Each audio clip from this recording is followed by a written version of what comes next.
अरे आबा चंदा मामा बारे आबा चंदा मामा, सोने के कटोरिया दूधवा पिलवा हाला पापा जी की। सोने के कटोरिया दूधवा पिलवा हाला पापा जी। जब हम छोटा हलियै धुरिया में खेला हाली, जब हमें छोटा हाली धुरिया में खेला हाली, धुरिया झारिए गोदिया उठवाला पापा जी की।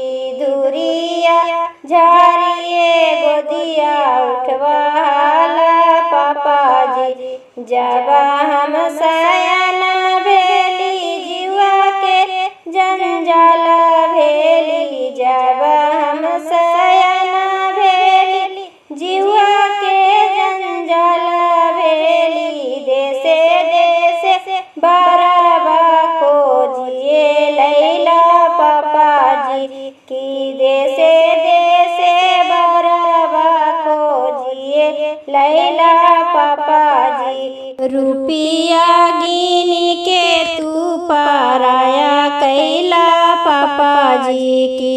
रुपिया गिनी के तू पराया कैला पापा जी। गैया ऐसना पगह धराई देला पापा जी की। गैया ऐसना पगह धराई देला पापा जी। अपना मालिया छोड़ाई दिला पापा जी की। अपना मालिया छोड़ाई दिला पापा जी की। मम्मी के अचरा छोड़ाई दिला पापा जी की। भैया के संगवा छोड़ाई दिला पापा जी।